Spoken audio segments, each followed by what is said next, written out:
Les grands titres de l'actualité, une présentation de Addict Remorquage et Transport et Mécanique, les spécialistes. Maintenant à Montmagny, c'est Addict, 234-34-61. Addict Remorquage et Transport, des professionnels qui peuvent vous aider dans une situation d'enlisement ou simple remorquage. Grâce à ses équipements de haute performance, Addict, c'est aussi le service de transport de tout genre et de mécanique. Maintenant à Montmagny, c'est Addict Remorquage et Transport au 234-3461.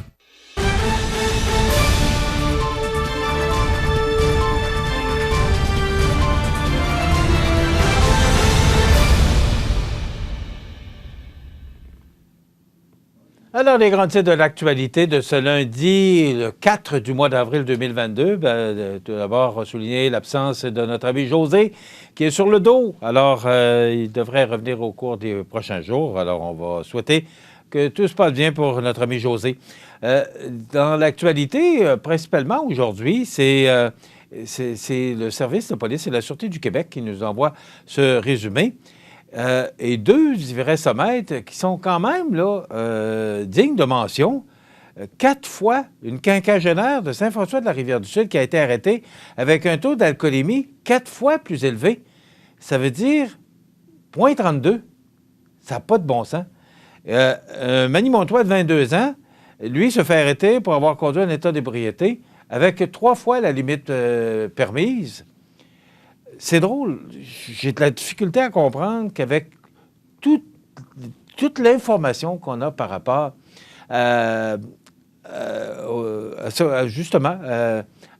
de conduire avec les capacités affaiblies par l'alcool, là, on a tellement d'informations là-dessus, puis on sait tellement les conséquences de tout ça, et je ne peux pas comprendre et croire qu'on a encore autant de gens qui se font arrêter. Et ça, c'est ceux-là qu'on arrête, là. Il y en a qui ne se font pas nécessairement prendre, là. Mais ceux-là qu'on arrête, là, une quinquagénaire, c'est 50 ans et plus, et un Manimontois de 22 ans qui, lui, vient tout juste d'avoir son permis. Et normalement, c'est un permis avec certaines restrictions jusqu'à l'âge de 25 ans. Là. Alors, imaginez-vous que ça commence une vie de drôle de façon. Ça, c'est dans l'actualité de ce matin sur la scène locale et régionale. Je ne veux pas vous parler trop longtemps de cette histoire-là parce que c'est extrêmement difficile à regarder.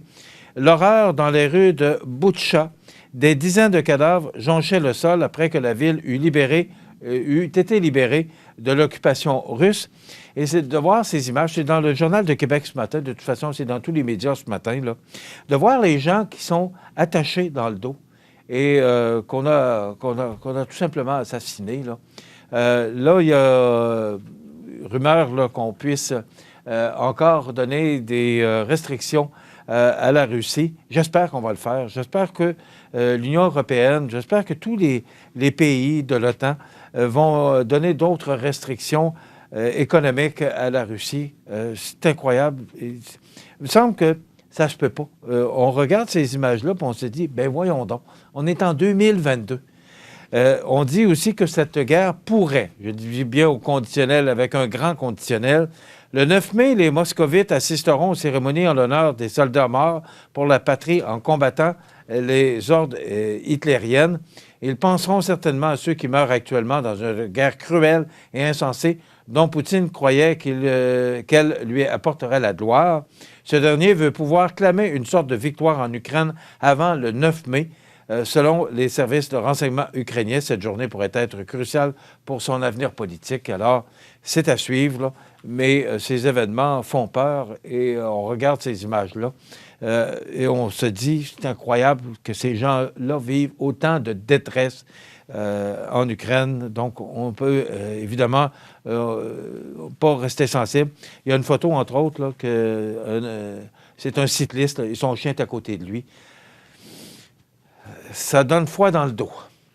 La politique manque aussi de travailleurs. L'Assemblée nationale n'y échappe pas parce qu'on dit qu'il y a pénurie de main-d'œuvre également à l'Assemblée nationale. Donc, la pénurie de main-d'œuvre causée par le vieillissement de la population touche de nombreux secteurs et l'Assemblée nationale, les partis, organisations et ministères n'y échappent pas. Donc, on vit également pénurie de main-d'œuvre à l'Assemblée nationale. On dit qu'on est dans une 6e vague depuis quelques jours Bien, on dit que les hospitalisations d'enfants sont en hausse en plein cœur d'une 6e vague de COVID-19 au Québec. Le nouveau variant BA.2 n'épargne pas les enfants. C'est notamment ce que constate une pédiatre au CHUL de Québec. Donc, on constate une augmentation des hospitalisations chez les tout-petits et les parents doivent rester aux aguets. Même des parents ont même décidé de retirer leurs enfants de la garderie pour éviter la propagation du virus à la maison.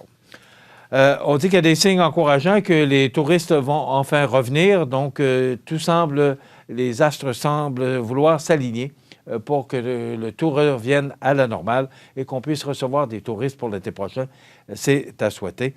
Et on dit qu'il y a, je termine là-dessus, au Québec, plus de 13 000 acériculteurs qui assurent la production de sirop d'érable, laquelle s'élevait à 45,5 millions.